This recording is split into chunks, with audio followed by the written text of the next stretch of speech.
আমরা নিরপেক্ষ নই, আমরা মুক্তিযুদ্ধের পক্ষে। শুধু দর্শক শ্রোতা, দৃষ্টিকোণ একাত্তরের পক্ষ থেকে আপনাদের স্বাগত জানাই। আমাদের আজকের আলোচনার বিষয় শাহবাগ আন্দোলন, গণজাগরণ মঞ্চ বনাম আজকের 2024 এবং 25-এর প্রেক্ষাপট। আমাদের সাথে আজকে আলোচনায় যুক্ত হয়েছেন গণজাগরণ মঞ্চের অন্যতম সংগঠক এবং তিনি একজন অ্যাক্টিভিস্ট, সাংস্কৃতিক কর্মী। তার সাংস্কৃতিক কর্মী, তার আহ, পেশা এবং নেশা, কিন্তু সাথে সাথে তিনি দেশের জন্য কাজ করেন এবং তিনি একজন অন্যতম সংগঠক হচ্ছেন গণজাগরণ মঞ্চের। তার নাম হচ্ছে রনি সাইদ জাকের। আম, রনি ভাই, আপনাকে দৃষ্টিকোণ একাত্তরের পক্ষ থেকে স্বাগত জানাই। ধন্যবাদ আমাকে আপনাকে এখানে ডাকার জন্য। আমি আপনাকে আন্তরিকভাবে শুভেচ্ছা জানাচ্ছি। ধন্যবাদ। আপনি কেমন আছেন? আহ আমি ভালো আছি। আমি খুব পজিটিভ মানুষ। আমি যে কোনো ঋণাত্মক অবস্থায়ও খুব ভালো থাকার মতো একটা ভাবনার ভিতরে থাকতে চাই। সুতরাং আমি সেই কারণে আমি ভালো থাকতে ভালো ভালো আছি। অনেক ভাল লাগলো আসলে। পজিটিভিটিটা এখন এত দরকার, সব এত চারিদিকে নেগেটিভ কথাবার্তা, যে পজিটিভ পজিটিভ মানুষদের সংস্পর্শে আসাটাই একটা মনে হচ্ছে এটা একটা জরুরি আর কি। আমাদের আসলে মানসিকভাবে আমরা সবাই খুব অস্থিরতার মধ্যে আছি, হুম। বিষণ্ণতার মধ্যে। তো আমরা হ্যাঁ, একটা ক্রিটিক্যাল সিচুয়েশন একটু যাচ্ছে। খুবই ক্রিটিক্যাল সিচুয়েশন। একটু কমপ্লেক্স, হ্যাঁ। আমরা আজকে আলোচনা করব যুদ্ধাপরাধীদের বিচার, গণজাগরণ, গণ আদালত, দালাল আইন, এগুলো নিয়ে একটু। সেই জন্য আমি প্রথমে আমাদের দর্শকদের কাছে একটা পটভূমিটা আমি বলতে চাই আর কি, অল্প করে। তারপরে আপনার সাথে আলোচনায় শুরু করব, আপনি বলবেন। জি, আমরা অবশ্যই। জানি যে মানে রাজাকার, আলবদর, আল শামস সে সময় মুক্তিযুদ্ধের আহ দেশ যারা চায়নি, বাংলাদেশের স্বাধীনতা বিরোধী পাকিস্তানি শক্তির সাথে যারা আঁতাত করেছিল, তাদেরকে আমরা জানি যুদ্ধ অপরাধী, যাদের কারণে আমাদের জানেন যে 2 লক্ষ 2.5 লক্ষ মা বোনের ইজ্জত মুক্তিযোদ্ধাদেরকে ধরিয়ে দিয়েছিল, এবং তাদের কুকর্মের কথা তো আমরা জানি। গণহত্যা, সবকিছুর জন্যই তারা পাক বাহিনীকে আমাদের মানে পাক বাহিনীকে সাহায্য করেছিল আমাদের। বাংলাদেশের মুক্তিযুদ্ধ তারা চায়নি, স্বাধীনতা তারা চায়নি। তো তারপরে যখন নাকি দেশ স্বাধীন হলো 1971 সনে, কিন্তু এই যে একটা দালাল আইন প্রণয়ন করা হলো। হ্যাঁ, 1972 সনে 24শে জানুয়ারি দালাল হুম। আইনটা প্রণয়ন করা হয়। তারপরে সেটা 1973 সনে আন্তর্জাতিক অপরাধ ট্রাইব্যুনালের আইনটা পাশ করা হয়, 73 ট্রাইব্যুনাল আইন, তাই না? জি। হুম। তারপরে সেখানে সেই আইনের আওতায় কিন্তু প্রায় 2884টা মামলা দায়ের করা হয়। তার মধ্যে 752 জনকে নানা ধরনের শাস্তি প্রদান করা হয়, মৃত্যুদণ্ড, যাবজ্জীবন কারাদণ্ড, এরকম। তারপরে 1975-এর 31শে অক্টোবর, অর্থাৎ বঙ্গবন্ধুর হত্যার পরে সেই আইনটি বাতিল করে দেওয়া হয় এবং জেল থেকে সবাইকে ছেড়ে দেওয়া হয়। 1975-এর 31শে ডিসেম্বর জেনারেল জিয়া সামরিক অধ্যাদেশ জারি করে দালাল আইনটি পুরোপুরি বাতিল করে দেন। থেমে যায় যুদ্ধাপরাধীদের বিচার। এখানে একটা জিনিস উল্লেখ করতে চাই যে 1976 সনের 18 জানুয়ারি আমাদের মন্ত্রণালয় থেকে আহ মানে গোলাম আজমকে বলা হয় যে সে যেন আবার, তখন তার নাগরিকত্ব ছিল না, সেজন্য নাগরিকত্বের জন্য অ্যাপ্লাই করতে পারে, বাংলাদেশের নাগরিকত্বের জন্য। সেটা জেনারেল জিয়ার সময় 1976-এর 18 জানুয়ারি। এইটা এটা বলা হয় তাকে যেন নাগরিকত্ব ফিরে পাওয়ার জন্য যেন সে অ্যাপ্লাই করে। তারপরে যখন নাকি এই যে 1971-এর 29শে ডিসেম্বর গোলাম আজমকে জামায়াতের জামায়াত ইসলামী তার দলের আমির ঘোষণা করে। সেটা হচ্ছে টাইমগুলো মনে রেখেন, তারিখ সন 1991 সালের 29শে ডিসেম্বর। এবং তারই ফলশ্রুতিতে 1992 মানে একটা জনমনে বিক্ষোভ তৈরি হয় যে গোলাম আজম যুদ্ধাপরাধী, চিহ্নিত যুদ্ধাপরাধী, রাজাকার শিরোমণি আমরা বলতাম না, তো উনি ফিরে আসলেন, নাগরিকত্ব পেলেন, জামাতের আমির হয়ে গেলেন। তখন 1992 সালের 19শে জানুয়ারি 110 সদস্য বিশিষ্ট 71-এর ঘাতক দালাল নির্মূল কমিটি গঠিত করা হয় জাহানারা ইমামকে আহ্বায়ক করে।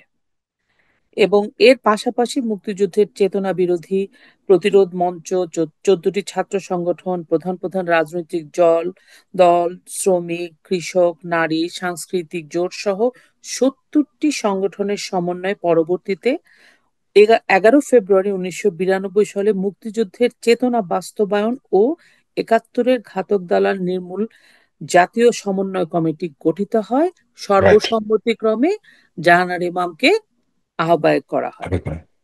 এই কমিটি 1992 সালে 26 মার্চ গণ আদালতের মাধ্যমে সোহরাওয়ার্দী উদ্যানে একাত্তরের নরঘাতক গোলাম আজমের একটা প্রতীকী বিচার করে, এবং আপনি জানেন যে সেই বিচারে তাকে ফাঁসির রায় দেওয়া হয়। এটা রায়। প্রতীকী বিচার ছিল, তাই তো? হুম হুম। 12 জনের বিচারের এই সমন্বয়ে গঠিত চেয়ারম্যানে, এবং এটার চেয়ারম্যান ছিলেন জাহানারা ইমাম।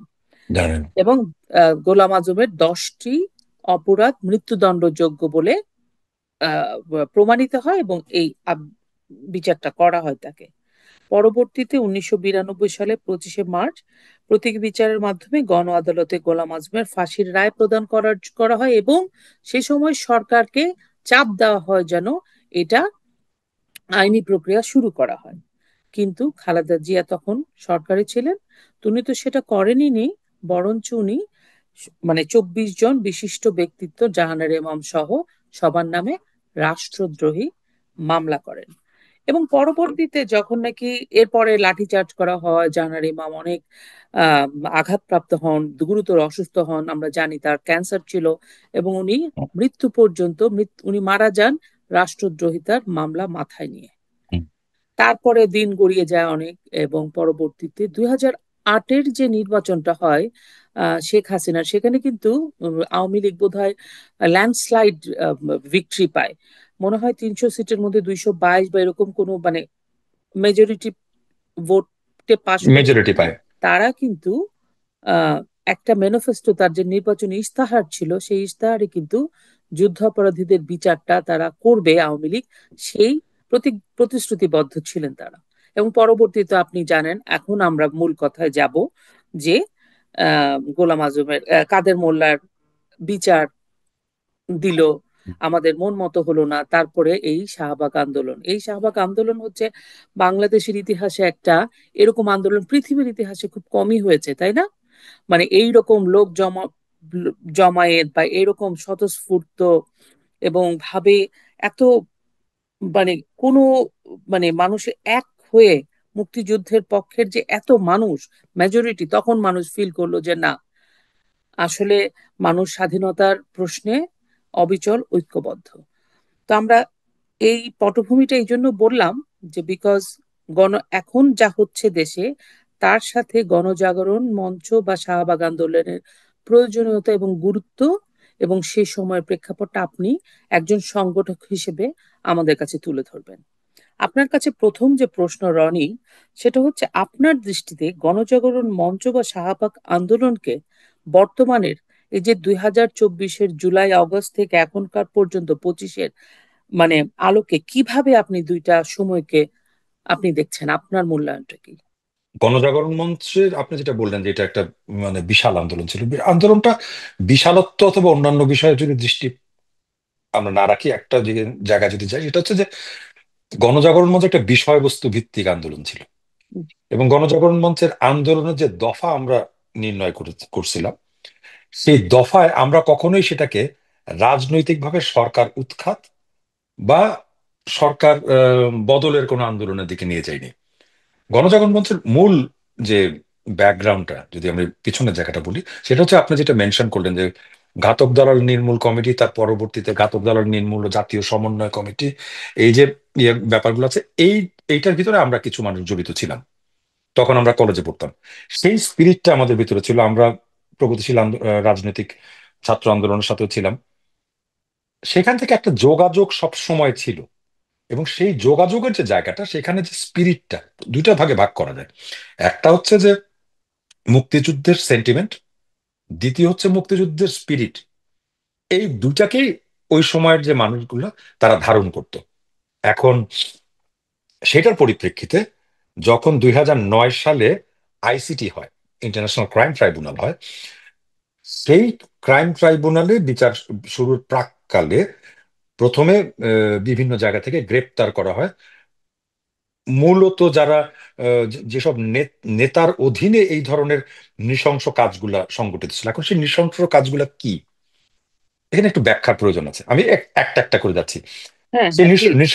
নৃশংস কাজগুলা হচ্ছে, প্রথমত খেয়াল করে দেখেন, জামায়াতে ইসলামী বাংলাদেশ, জামায়াতে ইসলামীর যে সংগঠন, সেই সংগঠনের নেতা হচ্ছে মওদুদী। মওদুদীর জন্ম ভারতে, ব্রিটিশ সরকারের যে শাসন আমল, সেই শাসন আমলে এই মওদুদী ব্রিটিশ সরকারকে সর্বতোভাবে সহযোগিতা করছিল। এবং সে ভারতের অথবা ভারতের যে স্বাধীনতা আন্দোলন, ভারতবর্ষ অবিভক্ত ভারতবর্ষের যে স্বাধীনতা আন্দোলন, তার সাথে একাত্ম ছিল না, একমত ছিল না। তারপরে সে পাকিস্তানে আসে। পাকিস্তান যখন ভারত ভাগ হয়ে যায়, ভাগ হওয়ার পরে পূর্ব পাকিস্তান পশ্চিম পাকিস্তান মিলে একক পাকিস্তান গঠিত হয়। সেই সময় এই মওদুদী পুনরায় সে পাকিস্তান রাষ্ট্রের বিরুদ্ধে ষড়যন্ত্র করে, এবং তার কিন্তু কারাদণ্ড হয়। সেই কারাদণ্ড সেই কারাদণ্ড যেটা হয়, এখন প্রেক্ষিতটা আমি বললাম। সুতরাং এই এই এই সামান্য যদি ইতিহাসটা আমরা বলি, তার মধ্যে থেকে কি বোঝা যাচ্ছে, যে এই চরিত্রটা, যে কিনা জামাত ইসলামী মূল মূল নেতা, সংগঠক, যা স্পিরিচুয়াল নেতা যাকে বলা হয়, তার মূল চরিত্রটা কি? তার মূল চরিত্র কোনো আদর্শ ভিত্তিক না। ধর্মীয় যেই লেবাস এখন তারা পড়তেছে, সেই ধর্মের ভিত্তিতে এই দল গঠিত না। এই দল প্রথম থেকেই একটা আদর্শে বিশ্বাসী, ধর্মীয় ব্যবসা। তারা সাধারণ মানুষের ভিতরে এর প্রচার করে এক ধরনের ব্যবসা করছে। এখন এর পরের জায়গাটা কি আসে, জামায়াতে ইসলামী এর পরে পাকিস্তানের রাজনীতির সাথে যুক্ত হয়। বাংলাদেশের, আমি কাট দ্য স্টোরি শর্ট, আমি সামনে চলে যাই। বাংলাদেশের যে স্বাধীনতা সংগ্রাম, সেই সংগ্রামের যে পর্যায়গুলো গেছে, 52, 54 নির্বাচন, তারপরে 62 ছাত্র আন্দোলন, 7 দফার আন্দোলন, 6 দফার আন্দোলন, আমার 69-এর গণ আন্দোলন, এর মাঝখানে আমি শিক্ষা আন্দোলনের বিষয়টা একটু মানে স্কিপ করে গেছিলাম। শিক্ষা আন্দোলন এবং 70-এর নির্বাচন এবং 71-এর স্বাধীনতা যুদ্ধ, এই সামগ্রিক যে পর্যায়গুলো, এই পর্যায়ের কোনো কিছুর সাথে জামাতের কোনো সংশ্লিষ্টতা নেই। 71 সালে জামাত একটা সুযোগ পেল মূলত। সেই সময় স্বাধীনতা সংগ্রাম যখন একেবারে তুঙ্গে, স্বাধীনতা যুদ্ধ শুরু হয়ে গেল। স্বাধীনতা যুদ্ধের মূল মন্ত্রটা কি? আমরা নতুন একটা দেশ গড়ব, যেই দেশ হবে ধর্মনিরপেক্ষতার ভিত্তিতে। ধর্মনিরপেক্ষতার ভিত্তিতে একটা দেশ গড়া হবে। সেই দেশের জন্য আমাদের উপর যখন পাকিস্তান বাহিনী ঝাঁপায় পড়লো, সেই সময় জামায়াত ইসলাম একটা একটা সুন্দর একটা তাদের অবস্থান নিল। সেই অবস্থানটা কি? সে অবস্থান নিল পাকিস্তানের পক্ষে, পাকিস্তান বাহিনীর পক্ষে। তার রাজনৈতিক যে বিশ্বাস, তার রাজনৈতিক যে আদর্শ, সেটা তো রাজনৈতিক আদর্শ, তার রাজনৈতিক আদর্শ থাকতেই পারে, সে মনে করতেই পারে পাকিস্তান এক থাকবে। কিন্তু সেইটাকে বহাল রাখার জন্য সে কি করলো? সে অস্ত্র হাতে ট্রেনিং নিল। অক্সিলারি ফোর্স হিসাবে, পাকিস্তান সেনাবাহিনীর অক্সিলারি ফোর্স হিসাবে বাংলাদেশের স্বাধীনতাকামী মানুষের উপরে সেও ঝাঁপায় পড়লো। তার বিভিন্ন স্তরও ছিল, যেগুলো আপনি কিছুটা মেনশন করেছেন, আমি সবিস্তারে একটু মেনশন করছি। সেগুলো কি ছিল? পাকিস্তান বাহিনীর পক্ষে নির্ণয় করা সম্ভব ছিল না বাংলাদেশের কোন জায়গায়, কোন এলাকায়, কত গভীরে কে কি কাজ করতেছে। এই কাজটা করে দেয় জামাত ইসলামী তার অক্সিলিয়ারি ফোর্স হিসাবে। সাথে কি করে, যেই মানুষগুলা স্বাধীনতা সংগ্রামে যুক্ত, বিশ্বাসী, এই স্বাধীনতার আদর্শে বিশ্বাসী, স্বাধীনতার আহ, সমস্ত প্রক্রিয়ার সাথে জড়িত, এই মানুষগুলাকে খুঁজে বের করে এবং তাদেরকে হত্যা করে। তারা যদি না, তাদেরকে ধরতে না পারে, তারা অগ্নিসংযোগ করে। তারা যদি অগ্নিসংযোগ করতে না পারে, সেই বাড়ি থেকে মেয়ে উঠায়, যুবতী মেয়ে অথবা যেই যেই মহিলাই হোক, তাদেরকে উঠায় নিয়ে যায় এবং পাকিস্তানি ক্যাম্পে তাদের আটকায় রেখে যৌন নির্যাতন করা হয় মাসের পর মাস। তাহলে শুধু তাই না, তাদের বিনোদনের জন্য নিয়ে যেত। সেটাই, শুনেছেন? এটাই। পাকিস্তানি বাহিনীর বিনোদনের জন্য তারা ইয়াং মেয়েদেরকে তুলে নিয়ে যেত, আচ্ছা, ধরিয়ে তার দিত। মানে আমরা এর মধ্যে দিয়ে আমরা কি প্রমাণ পেলাম? বাংলাদেশ নামক যে শিশুটার জন্ম 1971 সালে হওয়ার কথা, এই শিশুটার জন্ম সম্পূর্ণভাবে অস্বীকার করলো জামাত ইসলামী। এবং শুধু অস্বীকার করলো না, তারা স্পিরিচুয়ালি, ফিলোসফিক্যালি এবং অ্যাক্টিভলি এর জন্ম ঠেকানোর জন্য সশস্ত্র সংগ্রাম করলো।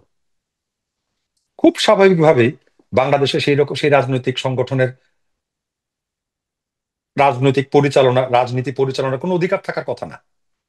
সেই অধিকার তারা ফিরে পায়, তারা রাজনীতি শুরু করে 75-এর পরে। এবং আপনি যেটা মেনশন করেন কিছুক্ষণ আগে, যে গোলাম আজমকেও ফিরায় আনা হয় 1976 সালে। ফিরে আনার জন্য তাকে আহ্বান করা হয়, তাকে স্বাগতম জানানো হয়। গোলাম আজমকে, গোলাম আজম ছিল মওদুদি পরবর্তী জামাত ইসলামীর নেতা, যে 1971 পরবর্তী সময়ে বাংলাদেশ স্বাধীন হওয়ার পরেও বাংলাদেশের স্বাধীনতার বিপক্ষে প্রচারণা চালিয়েছে। তার মানে আমরা কিন্তু এমন কাউকে আমার জায়গা জায়গা দিলাম, যে আমার রাজনৈতিক দর্শনের, আমার জন্মের যে স্পিরিট, তার সাথে সম্পূর্ণ মতাদর্শিকভাবে সম্পূর্ণ বিপরীত মেরুতে অবস্থান করে।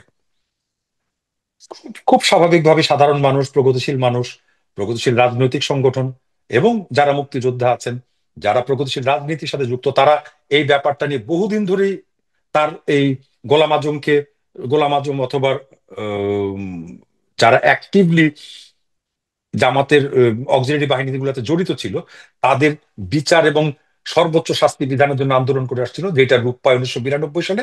এবং 92 সালে রূপ পাওয়ার পর থেকে এই ব্যাপারটা, আপনি যেটা বলেন রাষ্ট্রদ্রোহ মামলা দিয়ে সেটাকে চেপে রাখার চেষ্টা করা হয়। এরপরে পুনর্বার যখন এর মাঝে আওয়ামী লীগ একবার ক্ষমতায় আসে, কেন? কিন্তু সেই সময় সেই সেই ইনিশিয়েটিভটা নেওয়া সম্ভব ছিল না। হয়তো এটা অনেক বড় কর্মযজ্ঞ ছিল, অথবা অন্য কোনো সমস্যা ছিল টেকনিক্যালি। সেই সময় যেহেতু আমরা অনেক ছোট ছিলাম, এক্স্যাক্টলি আমি এটা বলতে পারবো না। কিন্তু 2009 সালে যখন জানুয়ারি 8 সালের নির্বাচনের পরে 2009 সালে যখন আসলো, সেটা কিন্তু আওয়ামী লীগের ম্যানিফেস্টোতে, অথবা 14 দলের যে ম্যানিফেস্টো, এই দুইটাতেই কিন্তু যুদ্ধ অপরাধীদের সর্বোচ্চ শাস্তি বিধানের জন্য যথাযথ প্রক্রিয়া গ্রহণের একটা ব্যাপার ছিল। এবং সেইটাই 2009 সাল থেকে শুরু হয়। 2009 সাল থেকে শুরু হওয়ার পরে ইন্টারন্যাশনাল ক্রাইম ট্রাইব্যুনালের যেই বিচার ব্যবস্থা শুরু হয়, সেই বিচার ব্যবস্থায় 2013 সালের 5ই ফেব্রুয়ারি প্রথম রায় ঘোষিত হয়। এই রায়, খুব স্বাভাবিকভাবে এই রায়ের এর মাঝখানে একটা কথা বলে রাখা একটু জরুরি। এটা আহ আমার মনে হয় একটা ইনপুট হিসেবে কাজ করবে। সেটা হচ্ছে যে এর মাঝখানে বিভিন্ন রাজনীতিবিদদের কিন্তু বিভিন্ন রকম বক্তব্য ছিল সেখানে। এটা বিচারটা এটা প্রায়োগিক বিচার হবে না, এরকম একটা বার্তাও সেখানে ছিল। স্বাভাবিকভাবে সাধারণ মানুষের মধ্যে কিন্তু একটা ক্ষোভ ছিল, যে এত বড় একটা দুষ্কর্ম করলো, এতগুলো দুষ্কর্ম করলো, তারপরে একটা মানুষের এই দলটার বিরুদ্ধে কোনো কিছু করা হবে না, এটা প্রায়োগিক বিচার হবে না। এটা সিম্বলিক বিচার তো হইতে পারে না। 13 সালের পাঁচই তেরো ফেব্রুয়ারি সাল। সেই হ্যাঁ, 13 সালে 5ই ফেব্রুয়ারি সেই বিস্ফোরণটা ঘটলো, যখন কাদের মোল্লার বিরুদ্ধে যে মামলাটা করা হয় আইসিটিতে, সেই মামলার রায়ে তাকে সমস্ত প্রমাণাদি থাকা সত্ত্বেও যাবজ্জীবন কারাদণ্ড দেওয়া হলো, সর্বোচ্চ শাস্তির বিধান দেওয়া হলো। যাবজ্জীবন কারাদণ্ডের অর্থ কিন্তু আপনি আমি দুজনেই বুঝি। যাবজ্জীবন কারাদণ্ড একটি প্রায়োগিক ব্যবস্থা না। কারণ হচ্ছে, যাবজ্জীবনের অধীনে যে কোনো মানুষকে যে কোনো সময় তার শাস্তি কমায় তাকে নিঃশর্ত মুক্তি দেওয়া যেতে পারে। এটা সম্ভব, বাংলাদেশের আইনে আছে। এখন যে আইনের ভিত্তিতে তাকে এই এই কাজটা করা হলো, সেই আইনে একটা বিসদৃশ্য ছিল। সেই আইনের বিসদৃশ্য ব্যাপারটা কি, যে বাদী এবং বিবাদী দুই পক্ষ যখন আদালতে যাবে, সেই আদালতে বাদী হচ্ছে সরকার পক্ষ, বিবাদী হচ্ছে আসামি পক্ষ বা এর মানবতা বিরোধী অপরাধীরা। সেই আইনে বলা হলো, আন্তর্জাতিক অপরাধ ট্রাইব্যুনালের যে মামলার রায় হবে, সেই রায়ে যদি বাদী অখুশি হয়, তাতে কিছু যায় আসে না। তার পক্ষে উচ্চতর আদালতে আপিলের কোনো ব্যবস্থা নেই। অথচ বিবাদী যদি মনে করে যে এই রায়ে সে অসন্তুষ্ট, তাইলে উচ্চতর আদালতে আপিলের ব্যবস্থা আছে। এটা তো একটা বৈষম্য। আইন কখনো বৈষম্যমূলক হতে পারে না। বাদী এবং বিবাদী সবসময় সমান অধিকার ভোগ করে, এটা আইনের নিয়ম।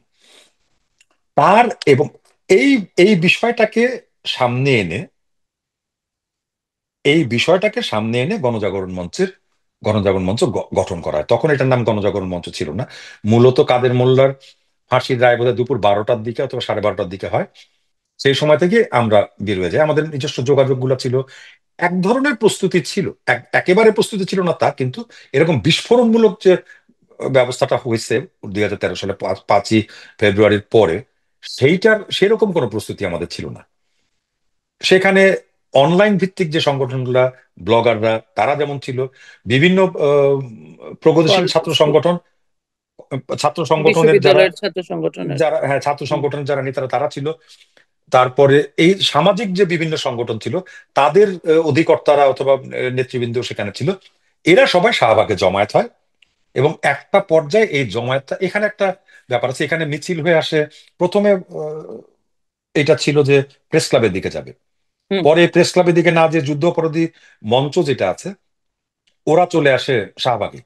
ওদের মাইকটা আমরা ব্যবহার করি, ওদের মাইক এবং মাইক্রোফোনটা আমরা ব্যবহার করি।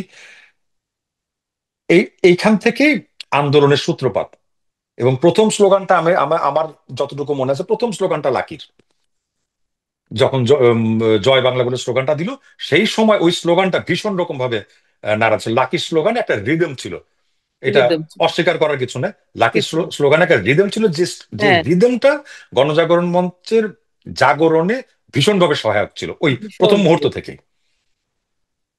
দ্বিতীয়ত সেখানে মোমবাতি প্রজ্বলনের যে ব্যাপারটা হয়, সেই সময় ওইখানে জমায়েত হওয়া একটা অংশ, তারা বলে যে এখানে এখানে ছিল তৌহিদ নামে একটা ছেলে ছিল, ও এবিসি রেডিও সাংবাদিক ছিল। আর একটা ছিল আরো কয়েকজন ছিল এখানে, সেলিনা মাওলা ছিলেন, সুপ্রীতি ধর ছিল, আর একটা ছেলে ছিল, ওর নামটা হচ্ছে রুদ্র, রুদ্র ছিল। এই কয়েকজনের কথা আমার মনে আছে, এই মুহূর্তে মনে আসছে। আরো কয়েকজন ছিল যাদের কথা এই মুহূর্তে মনে নেই।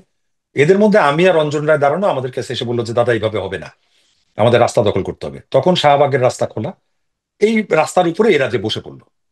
এখান থেকে গণজাগরণ মঞ্চের শুরু। এবং সেইখানে সিরাজ ভাই নামে একজন ওসি ছিলেন শাহবাগ থানার।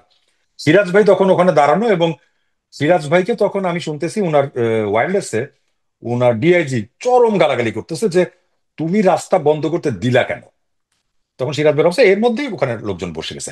এখন এই বসে, এইটা হচ্ছে প্রায়োগিক অবস্থান গণজাগরণ মঞ্চের, এখান থেকে শুরু।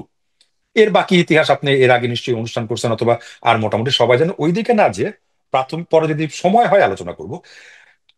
এটা স্পিরিচুয়াল যে জায়গাটা ছিল, অথবা সেন্টিমেন্টাল যে ভ্যালুটা ছিল, মূল্যবোধের যে জায়গাটা ছিল, অথবা আদর্শিক যে জায়গাটা ছিল, সেটা ছিল যে জামায়াত ইসলামী পাকিস্তান ভিত্তিক একটি, জামায়াত ইসলামীর হেড অফিস এখনো লাহোরে, পাকিস্তান ভিত্তিক একটি সংগঠন। সেই সংগঠনের পরিচালনা বাংলাদেশে হচ্ছে। পাকিস্তান অবশ্যম্ভাবীভাবে আমাদের শত্রু রাষ্ট্র। এটা আমাদের স্বাধীনতার পরে আমাদের মধ্যে কূটনৈতিক সম্পর্ক আছে, কিন্তু পাকিস্তানিরা মন থেকে এখনো আমাদের মেনে নেয় নাই যে আমরা বাংলাদেশ হিসাবে যতটা ভালো আছি, এটা তাদের তাদের এখনো পছন্দ না। পাকিস্তানি মিলিটারি এখনো পছন্দ না, এটা তাদের বিভিন্ন প্রতিবেদনে বোঝা যায়, তাদের রাজনীতিবিদদের বিভিন্ন কার্যকলাপে অথবা বক্তব্যে বোঝা যায়। তাহলে লাহোর ভিত্তিক এই সংগঠন কিভাবে করে বাংলাদেশে অপারেট করে? মূল আদর্শ বাংলাদেশের 72-এর সংবিধানের সাথে সাংঘর্ষিক। সুতরাং তার বিরুদ্ধে খুব স্বাভাবিকভাবে সাধারণ মানুষ তো ওয়াকিবহাল ছিল। সাধারণ মানুষ সেটার দাবিতে এক হয়ে যায়। প্রথম জামাত ইসলামীকে নিষিদ্ধের দাবি করা হয়। যুদ্ধ অপরাধী, মানে গণজাগরণ মঞ্চের যে দাবিগুলো ছিল, জামাতে ইসলামীর যে অঙ্গ সংগঠনগুলো আছে, সেগুলো নিষিদ্ধের দাবি ওঠে। জামাত ইসলামীর যেগুলো অর্থ সংগ্রাহক প্রতিষ্ঠানগুলো ছিল, প্রতিষ্ঠান। সেগুলো নিষিদ্ধের দাবি ওঠে। সাথে যেটা দাবি ওঠে, গণ জামাত ইসলামীর যেই সব নেতা, অথবা জামাত ইসলামী ছাড়াও যেই সব মানবতা বিরোধী অপরাধী 71-এর মানবতা বিরোধী অপরাধের সাথে যুক্ত ছিল এবং গ্রেপ্তার হয়েছে, তাদের সর্বোচ্চ শাস্তির বিধানের দাবি ছিল। এবং সাথে এই দাবিও করা হয় যে বাদীকেও অ্যাপিল করার সুযোগ দেয়া হোক, এবং আমরা একটা সময় বেঁধে দিই। এইটা নিয়ে গণজাগরণ মঞ্চ শুরু হয়। তাহলে গণজাগরণ মঞ্চের আদর্শিক যে অবস্থান, সেটা আমি আপনাকে ব্যাখ্যা করলাম। এখন এইটা নিয়ে আন্দোলন চলে, এর মাঝে বহু ঘটনা ঘটছে। এখন অনেক ধরনের কথা আছে, আমি সেগুলো হয়তো আপনার প্রশ্নের উত্তর একসময় দিব। বলা হয় যে আওয়ামী লীগের এটা এটা এটা করা হয়েছে, আওয়ামী লীগের। না, এটা আওয়ামী লীগের সংগঠন না। একটা দেশে একটা রাজনৈতিক দল ক্ষমতায়, তার অধীনে যে বিভাগ আছে, সেই বিচার বিভাগের একটি রায়ের বিরুদ্ধে সাধারণ মানুষ যখন রাস্তায় আন্দোলন করে, সেটাকে কোনো সেই রাজনৈতিক দলের পক্ষে যায় না বিপক্ষে যায়? এই সাধারণ বুদ্ধিটা তো যারা এটার বিরুদ্ধে কথা বলে তাদের নাই। বলে যে পুলিশ ব্যারিকেডে তারা আন্দোলন করছে, না, পুলিশ ব্যারিকেডে আন্দোলন করে না। এইটা বাংলাদেশ সহ পৃথিবীর সব জায়গার নিয়ম। যদি কোনো আন্দোলন হয়, সেইটাকে, সেইটার কোন রকম ঝামেলা যাতে বাইরে ছড়ায় না পড়ে, অথবা কোনো উস্কানি যাতে বাইরে থেকে ভিতরে না আসতে পারে, সেজন্য পুলিশ একটা কর্ডন করে রাখে। গণজাগরণ মঞ্চ যেহেতু শান্তিপূর্ণ একটি আন্দোলন ছিল, সেই কারণে সেইটার কোনো ঝামেলা বাইরে হয়নি। এখন এই হচ্ছে গণজাগরণ মঞ্চের আদর্শিক অবস্থান, খুব ছোট করে। এখন আমরা চলে আসি 2024 সালের আন্দোলনে। 2024 সালের যে আন্দোলন, সেইটা কোটা ভিত্তিক বাস্তবতা যেটা আছে বাংলাদেশের, সুপিরিয়র সার্ভিস অথবা বিসিএস যাকে আমরা বলি, সেইখানে সরকারি প্রথম শ্রেণীর সরকারি চাকরিতে রিক্রুটমেন্টের যে ব্যবস্থাপনা, সেইখানে এক ধরনের কোটার বৈষম্যের কথা, বৈষম্যের ব্যাপারে এই আন্দোলনে শুরু হয়, বৈষম্যের বিরুদ্ধে। সেই বৈষম্যের বিরুদ্ধে কোন এক্স্যাক্টলি কোন বিষয়টা ছিল, সেখানে মুক্তিযোদ্ধা কোটা যেটা ছিল, সেই মুক্তিযুদ্ধ কোটা বাতিলের কথা উঠে। এটা এর আগেও হয়েছিল, এবং মুক্তিযুদ্ধ কোটাটা যে সময় বৈষম্য বিরোধী আন্দোলন হয় সে সময় বাতিলই ছিল, সেটা পুনর্বহাল হয় নাই। তারপরেও সেখানে আন্দোলন তৈরি হয়। আন্দোলনের এক পর্যায়ে যে এটা এক দফার আন্দোলনে পরিণত হয়, এবং এই এক দফার আন্দোলন, বৈষম্য বিরোধী, কোটা বিরোধী আন্দোলন, বৈষম্য বিরোধী আন্দোলন, আর এক দফার আন্দোলনের যে স্প্যান অফ টাইম, এটা যদি আমরা হিসাব করি, তাহলে এটা 1 মাসের বেশি না। এখন কথা হচ্ছে, 1 মাসের ভিতরে কোটা ভিত্তিক আন্দোলন অথবা বৈষম্য বিরোধী আন্দোলন হঠাৎ করে টার্ন করে কি জন্য এক দফার সরকার একদম। পতনের আন্দোলনে আসলো? সেখানে যদি ছাত্রদের দাবিকে আমি ভ্যালিড মনে করি, আমি তর্কের খাতিরে ধরে নিলাম যে ছাত্ররা এই আন্দোলন করছিলেন, অথবা যেই পক্ষগুলো এই আন্দোলনের সাথে যুক্ত ছিলেন, তাদের কথা সঠিক। সেখানে কি সঠিক, তারা কি বলছেন? তারা বলছেন এখানে সরকারি দল ছাত্রলীগ আক্রমণ করছে। তারা বলছেন এখানে, আমরা দেখছি, তারা শুধু বলেনি, আমরাও দেখছি, এই আন্দোলন করার সময় উভয় পক্ষে প্রচুর পরিমাণ মানুষ মারা গেছে, যেটা বাংলাদেশের কোনো আন্দোলনে আজ পর্যন্ত ঘটে নাই। এই পরিমাণ রক্তপাত হয় নাই। শুধু মানুষ মারা যায় না, আহত হয়েছে, নিহত হয়েছে, আরো বিভিন্ন ভাবে ক্ষতির সম্মুখীন হয়েছে। আন্দোলন শেষ হয়ে গেছে, সরকারের পতন ঘটছে, তাদের কথা মতো, সেই পক্ষের কথা মতো বাংলাদেশের তৎকালীন প্রধানমন্ত্রী পালায় গেছে। অথবা আমরা যদি বলি, বাংলাদেশের প্রধানমন্ত্রী তাদের, বা প্রধানমন্ত্রী তার প্রধানমন্ত্রিত্ব ত্যাগ করছেন, আমরা ধরে নিলাম। এখন এই আন্দোলনের গূঢ়ার্থ নিয়ে কিন্তু কেউ কোনো কথা বলে না। কথা কোনখানে হলো?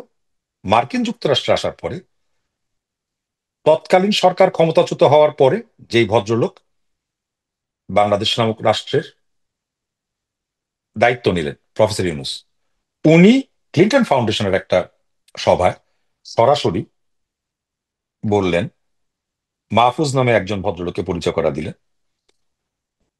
পরিচয় করা দিয়ে উনার সুকীর্তির কথা বললেন, এবং বললেন কতখানি সূক্ষ্মভাবে এই আন্দোলন গঠন করা হয়েছে, মেটিকুলাসলি ডিজাইন বলে কথা বলা হয়েছে।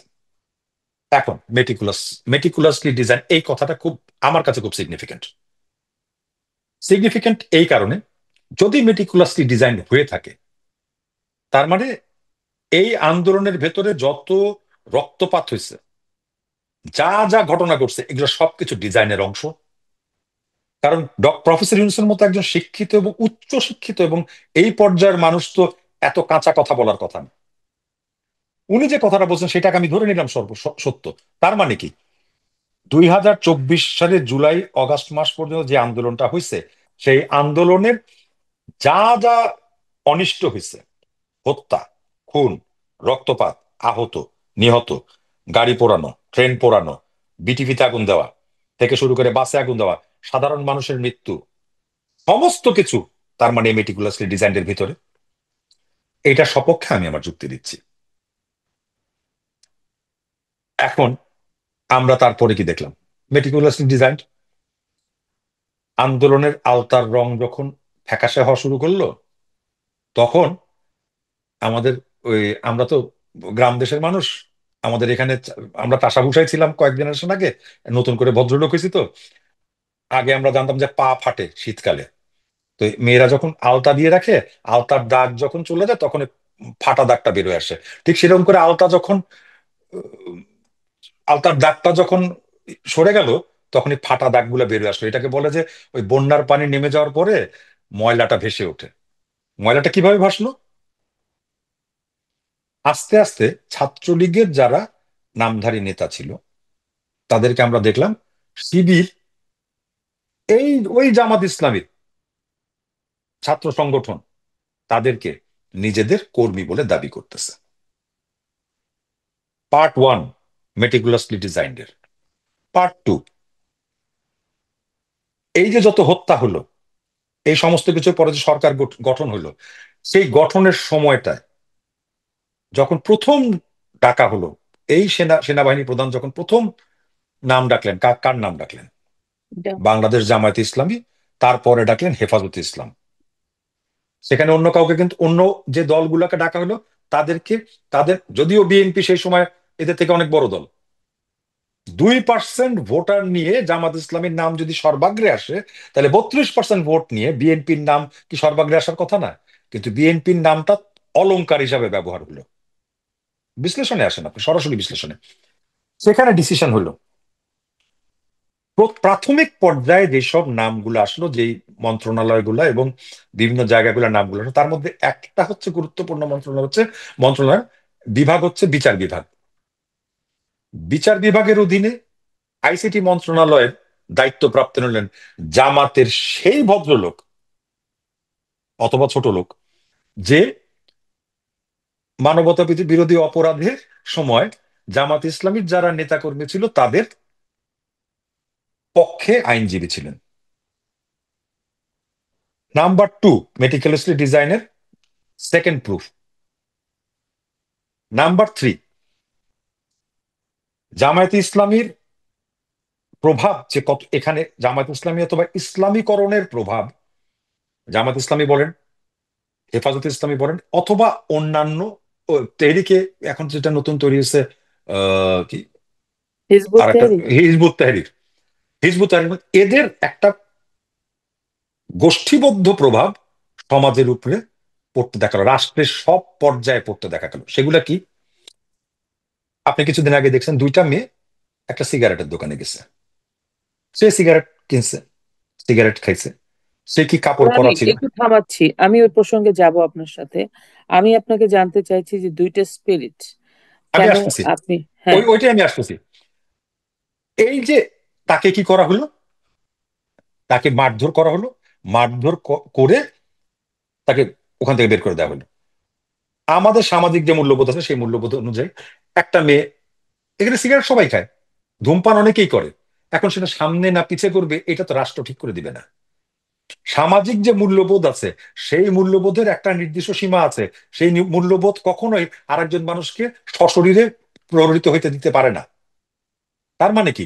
আপনি খেয়াল করে দেখেন সূক্ষ্মভাবে, আমি যে কার্টেলটার কথা বললাম, জামাত, হেফাজত এবং হিজবুত তাহরীর, এদের যে সামষ্টিক প্রভাব সাধারণ মানুষের উপরে পড়তেছে, সেই প্রভাবের রিয়াকশনে কিন্তু এই ঘটনাগুলো ঘটতেছে। তাহলে এখন দুইটা দুইটা গণজাগরণ মঞ্চ এবং 2024-এর যে আন্দোলন, সেই দুইটাকে আমরা পাশাপাশি রাখি। গণজাগরণ মঞ্চের আন্দোলনের 6 মাস পর্যন্ত রাস্তায়, শাহবাগ অঞ্চলে যে অঞ্চলটা ছিল তার 100 গজের ভিতরে গোলাম আজম নামক একটা পশু, তৎকালীন জামাতের আমির, এবং যাকে আমির না বলে পশু বলা উচিত, সেই পশু চিকিৎসাধীন ছিল পিজি হসপিটালে। একটা কাগজের একটা ফুলের টোকাও তাকে দেয়া হয়নি গণজাগরণ মঞ্চ থেকে। এবং ওই সময় যদি গণজাগরণ মঞ্চের যে পরিমাণ মানুষের আনাগোনা ছিল, তারা যদি একবার বলতো সমস্ত পিজি হসপিটাল তুলে নিয়ে আসা সম্ভব হতো, তারা করে নাই। আমরা করি নাই। আমরা শান্তিপূর্ণ অবস্থানে করছি। আমরা রাজনৈতিক যে স্ট্যাবলিশমেন্ট আছে তাদের সাথে সহমত পোষণ করছি, তাদের সাথে থেকে দেশকে আগায় নেওয়ার কথা বলছি। 2024-এর স্পিরিটের কথা বলে, 2024-এর স্পিরিট হলো বাংলাদেশের কনস্টিটিউশনে বিরোধী যে অংশটা আছে, ধর্মনিরপেক্ষতার বদলে ধর্ম ধর্মপরায়ণ একটা দেশ বানানো, সেইটার দিকে এই সামগ্রিক ঘটনা, গত কিছুদিনের যে যত 6 মাসের যে ঘটনা প্রবাহ, সেগুলোর দিকে লক্ষ্য করে দেবেন, সেই সমস্ত ঘটনা ইসলামাইজেশনের দিকে নেওয়ার জন্য করা হচ্ছে। সেই জন্য 32 সমস্ত সেখানে মুক্তিযুদ্ধের নিদর্শন ভেঙে অবশ্যই ফেলেছে। সেইটা নিদর্শন, সেইটা করতে যেই 32 নম্বরকে তারা সিম্বলিক্যালি না, ফিজিক্যালি ভেঙে ফেলছে। প্রথমবার আগুন দিছে, শান্তি হয়নি। দ্বিতীয়বার ফিজিক্যালি ভাঙছে। এটার পেছনে আপনি বুঝতেই পারতেছেন, এখানে যে কোনো মানুষ বুঝবে যে এই 32 নম্বর ছিল বাংলাদেশের ধর্মনিরপেক্ষ সমাজ ব্যবস্থার মাধ্যমে রাষ্ট্র পরিচালনার কেন্দ্রবিন্দু। সুতরাং সেইটাকে সিম্বলিক্যালি ভেঙে দিয়ে সিম্বলিক্যালি তারা বুঝায় দিল যে এবং ওদের আলটিমেটলি পতাকা, একটা বাংলাদেশ, পতাকা উড়ে দিছে। হ্যাঁ, বাংলাদেশ এখন আর ধর্মনিরপেক্ষতার দাবি করতে পারবে না। এর মাঝখানে তো আরো অনেক কমিশন গঠন হয়েছে, কনস্টিটিউশনকে ভায়োলেট করে অনেক কমিশন গঠন হয়েছে। সেখানে কমিশন সংস্কারের নাম করে, একেবারে কনস্টিটিউশন বাতিলের নাম করে সংস্কার কমিটি হয়েছে। যদিও সেটা সফল হয় নাই, সফল হবেও না, এত সহজ না বাংলাদেশের নাম বিষয়গুলো। পরিবর্তনেরও প্রস্তাব করা হয়েছিল। হাস্যকর প্রস্তাব, হ্যাঁ, হাস্যকর একটা প্রস্তাব করা হয়েছে। তো এইখানেই হচ্ছে গণজাগরণ মঞ্চ এবং 2013, গণজাগরণ মঞ্চ 2013 এবং 2024-এর বৈষম্য বিরোধী আন্দোলনের মাধ্যমে বা সরকারে জুলাই যাওয়া, প্রহসন বলি আমি। জুলাই জুলাই আচ্ছা জুলাই প্রহসন যেটাই বলেন, এই দুইটার একদম বেসিক পার্থক্য। একটা শান্তিপূর্ণ উপায় এবং দেশের, বাংলাদেশের পক্ষে, হ্যাঁ, মুক্তিযুদ্ধের পক্ষে হ্যাঁ, বাংলাদেশ নামক রাষ্ট্রটার। রাষ্ট্রের শান্তিপূর্ণ উপায়, কনস্টিটিউশনাল রাইটের ভিতরে থেকে বর্তমান রাজনৈতিক ব্যবস্থাপনা এবং বর্তমান সামাজিক ব্যবস্থাপনা, সাথে বর্তমান রাষ্ট্রের যে নাগরিক আছে তাদের উপরে আস্থা রেখে একটা শান্তিপূর্ণভাবে আন্দোলন চালায় নিয়ে গেছে। তারা মায়ের খাইছে কিন্তু কথা বলেনি। দ্বিতীয়টা, শুরুই করছে বৈষম্যের কথা বলে, শেষ করছে বৈষম্য দিয়ে, এখনো চলমান বৈষম্য নিয়ে। তাহলে পার্থক্যটা, আদর্শিক পার্থক্যটা তো পরিষ্কার সাধারণ মানুষের কাছে। এটাই পার্থক্য। এই এইটাই সামাজিক একটা এই মুহূর্তের যে, আমাকে যদি মূল্যায়ন করতে বলেন, আমি 2013 গণজাগরণ মঞ্চের আন্দোলন এবং 2024-এর বৈষম্য বিরোধী আন্দোলনের এবং আন্দোলনের এই এই এই বিচারেই আমি আসবো। অনেক ধন্যবাদ, খুব সুন্দর করে বিশ্লেষণ করলেন। এই বিশ্লেষণগুলো আমাদের দর্শকদের জানা দরকার। আহ, অনেকেই সেই সময় আন্দোলনে চলে গেছে, এবার বর্তমানে আমরা জানি যে অনেকে বলছেও, স্বীকারও করছে যে এরকম যদি হবে জানতাম তাহলে তো যেতাম না। তো যাই হোক, আমি আমার দ্বিতীয় যে বিষয়টা আমি আপনার কাছে জানতে চাই সেটা হচ্ছে যে আমরা যখন গণজাগরণ মঞ্চ চলছিল, আন্দোলন, শাহবাগ আন্দোলন চলছিল, অনেক ছোট ছোট বাচ্চারা কিন্তু গেছিল। আপনি সোশ্যাল মিডিয়াতে এখনো ছবি আছে, বা আমার মেয়েও গেছিল, হ্যাঁ। হ্যাঁ, গোটা আমার বাচ্চারা সবাই গেছে। তো গোটা বাংলাদেশ কিন্তু বিভিন্ন ডিস্ট্রিক্ট, বিদেশে, দেশে, সব জায়গায় আমাদের বাঙালি জাতি এই আন্দোলনের সাথে সম্পৃক্ত হয়েছিল। আমার প্রশ্ন হচ্ছে যে সেই সময় যে বাচ্চাটার বয়স ধরেন 10 বছর ছিল, আজকে তার বয়স কত, 22 বছর, 24 বছর, বা 12 বছর ছিল সে বাচ্চাটা আজকে যুবক, যুবতী। কিন্তু সেই সময় যে স্পিরিটটা আজকে এক যুগ পরে সেই বাচ্চাগুলোর মধ্যে, এই এখনকার বাচ্চাদের মধ্যে, যুবক যুবতীর মধ্যে, জেন জি যাদেরকে বলি, তখনকার স্পিরিটটা, ওই স্পিরিটটা কেন নাই? এই গ্যাপটা কোথায় হলো? আপনার কি দৃষ্টিভঙ্গি, ব্যাখ্যা কি? এইটার ব্যাখ্যা আসলে আমি রেনজিকে দোষারোপ করি না, মানে এই রেনজি নাই অথবা এই জায়গাগুলোকে আমি বলি না। আমার জায়গাটা হচ্ছে যে, হ্যাঁ, সেই সময় ছিল। আপনি সে যদি ওইভাবেই মেনশন করেন যে ওই সময়ের যে বাচ্চাটা জন্মগ্রহণ হ্যাঁ, করছে, অথবা ওই সময় যার 10 বছর বয়স, তার এখন যে বয়স, সেই বয়সে সেই আন্দোলনে গেছে। এখানে বেশ কয়েকটা ব্যাপার আমাদের মানে নিজেদের মধ্যে জানা থাকা, জেনজি যেই কথাটা খুব ভালোভাবে বুঝছে, তাদেরকে অনেকে অপমান করেও কথা বলে, এটা বলা উচিত না। কারণ এরাও আমাদের আমাদের দেশেরই একটা একটা এজ গ্রুপকে একটা রিপ্রেজেন্ট জেনারেশন, করে। হ্যাঁ, অবশ্যই একটা জেনারেশন, একটা এজ অবশ্যই, গ্রুপকে আমি রিপ্রেজেন্ট কখনো করে। করি না। আমি সম্মান করি এদেরকে। এখন সম্মান করি। পুরো পৃথিবীতে কিন্তু এদের এদের পক্ষে একটা স্টাডি আছে। এখানে একটা সামান্য ব্যাখ্যা দিয়ে শুরু করলে খুব সুবিধা হয়। সমস্ত পৃথিবীতে একটা একটা পরিবর্তনের হাওয়া, কিন্তু এই 2013-র যে আন্দোলন, সেটাও কিন্তু একটা পরিবর্তনের হাওয়ারই অংশ। অ্যারাব স্প্রিং অথবা অন্যান্য যে ব্যাপারগুলো হ্যাঁ। আছে সে সময় তার আগ থেকে কিন্তু ঘটতেছিল। সমগ্র পৃথিবীতে 2000 সালের পরে এক ধরনের পরিবর্তনের কথা চলে আসতেছে। সেই পরিবর্তনের সময় থেকে আমাদের সময়ের যে আন্দোলনটা, 2013-র যে আন্দোলনটা, আমাদের জেনারেশন অথবা আমাদের পরবর্তী যে এইজ গ্রুপটা এই আন্দোলনের সাথে যুক্ত ছিল, তাদের যে মনস্তাত্ত্বিক বিষয়টা কাজ করছে সেটা অনেক শান্তিপূর্ণ ছিল। Excuse me. তার তৎপরবর্তী যে জেনজির কথা বলা হচ্ছে, জেনজির একটা আম, এক ধরনের রিসার্চ পেপার আছে, মানে আমি আমি পরে পড়ে দেখছি, সেখানে যে ফিচারগুলো জেনজিকে বলা হয়, এরা ভীষণ রকম রেভলিউশনারি, বিপ্লবাত্মক এক ধরনের ইয়ে করে। এই জিনিসগুলা কিন্তু ঘটে সমাজের যে ছোট ছোট ছোট ছোট বিভেদ গুলা থাকে, বৈষম্য গুলা থাকে, সেখান থেকে। জেনজির ফিচারের ভিতরে এই ধরনের ব্যাপারগুলো আছে। তারা নেতৃত্ব মানে না। এখানে দেখা গেছে তারা যে অফিসগুলোতে কাজ করে সেই অফিসগুলোতে বসিংটা তারা মানে না। তাদের যে কাজের যে একটা ফরম্যাট আছে, অর্থাৎ প্রসেস যেটা বলে, ওয়েস্টার্ন ওয়ার্ল্ডে যেটা বলে প্রসেস, প্রসেসটার বিরুদ্ধে তারা কথা বলে। তারা সচরাচর কিন্তু রনি, এটা তো যৌবনের একটা ধারা। না, মানে কিন্তু যখন জেনজির মধ্যে যৌবন, জেনজিকে আমার তো মনে হয় জেনজি খুব আত্মকেন্দ্রিক। এটাও জেনজির আর একটা আর ফিচার। একটা বৈশিষ্ট্য না, হুম হুম। আত্মকেন্দ্রিক। এটাও আর একটা ফিচার। এখন কথা হচ্ছে জেনজি তো জন্ম নিয়ে, এই বাচ্চাগুলো তো জন্ম নিয়ে এরকম ফিচার নিয়ে জন্মায় নাই। সামাজিক যে ব্যাপারগুলা কাজ করছে এখানে বিশাল, এখন ব্যাখ্যা করতে গেলে অনেক সময় লাগবে। I am cutting the story short. সমাজে যে বিভেদগুলো তৈরি হয়েছে দেখেন, এক সময় রাজনীতি কন্ট্রোল করতো রাজনীতিবিদরা, সাধারণ মানুষের সাথে তাদের একটা সংযোগ ছিল। আমি খুব ছোট করে উদাহরণটা দিই। সেখান থেকে রাজনীতি গেল ব্যবসায়ীদের হাতে। এটা কিন্তু শুধু বাংলাদেশে না, পুরো পৃথিবীতেই ব্যবসায়ীরা কন্ট্রোল করা শুরু করলো। ব্যবসায়ীরা যখন কন্ট্রোল করবে, তারা তাদের মুনাফার ভিত্তিতে কিন্তু রাজনীতির চলনটা ঠিক করার চেষ্টা করলো। তারপরে রাজনীতিটা গেল ক্যাপিটালিস্টদের হাতে, এই সরি, কর্পোরেটিস্টদের হাতে, কর্পোরেশন গুলোর হাতে। কর্পোরেশন গুলোর একটা ফিচার আছে, তারা প্রফিট মঙ্গারিং। তারা যেটা করে, তারা ইনভেস্ট করে, লং টার্মে প্রফিটটা তুলে আনে। এর মধ্যে পলিটিক্যালি তারা তাদের লাভটাকে উঠায় আনার জন্য, সর্বোচ্চ পরিমাণ লাভ নেওয়ার জন্য তারা সমস্ত ম্যানিপুলেশন করে রাজনৈতিকভাবে। এরপরে বর্তমান যে অবস্থাটা চলতেছে সেটা হচ্ছে অলিগার্কিক। অলিগার্ক যারা আছে তারা মূলত রাজনীতিটাকে বানায় ফেলছে, একটা সম্পূর্ণটাকে একটা ব্যবসা বানায় ফেলছে। মার্কিন যুক্তরাষ্ট্র যেটা হচ্ছে, সমস্ত কিছু প্রাইভেটাইজেশনের কথা বলা হচ্ছে। বাংলাদেশেও অলিগার্কি ব্যাপারটা কাজ করতে, যেমন বসুন্ধরা।